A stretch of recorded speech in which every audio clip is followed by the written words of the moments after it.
জাল দলিল বা ভুয়া দলিল সৃষ্টি করে কারো সম্পত্তি আত্মসাৎ করা হলে তিনি আদালতের মাধ্যমে সেই দলিল বাতিল করে সম্পত্তি ফিরে পেতে পারেন। এজন্য তাকে জাল দলিল বা প্রতারণার মাধ্যমে সৃষ্ট অন্য যে কোনো দলিল বাতিলের জন্য সুনির্দিষ্ট প্রতিকার আইন 1877-এর 39 ধারা মোতাবেক উপযুক্ত দেওয়ানি আদালতে দলিল বাতিলের জন্য মামলা করতে হবে। সুনির্দিষ্ট প্রতিকার আইনের 40 ধারা মোতাবেক দলিল আংশিক বাতিলের জন্য মামলা করা যাবে।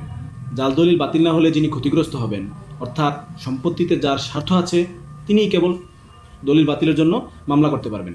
কোনো জাল দলিল রেজিস্ট্রি সম্পর্কে বা জাল দলিল সম্পর্কে জানার বা অবগত হওয়ার 3 বছরের মধ্যে মামলা করতে হবে। যিনি কোনো দলিলকে জাল বা জবরদস্তিমূলক সম্পাদিত বলে মনে করেন বা মামলা করবেন আদালতে, বিষয়টি তাকেই আদালতে প্রমাণ করতে হবে, অর্থাৎ বাদীকেই বিষয়টি আদালতে প্রমাণ করতে হবে বা দলিলটি যে জাল সেটা তাকেই আদালতে প্রমাণ করতে হবে। দলিল বাতিলের মামলার কোর্ট ফি বা খরচ কত?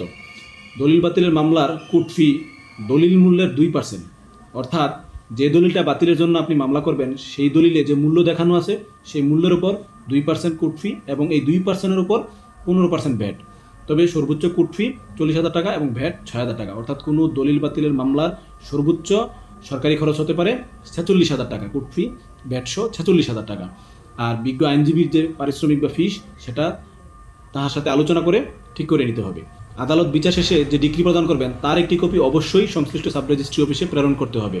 সংশ্লিষ্ট সাব রেজিস্ট্রার ডিক্রির কপিটি পেয়ে যে দলিলটি বাতিল করা হলো সেই দলিলটি যে বালামে কপি করা হয়েছে সেই বালামে নোট দিয়ে রাখবেন যে এই দলিলটি এত মামলার আদেশের প্রেক্ষিতে বাতিল করা হলো বা সংশোধন করা হলো।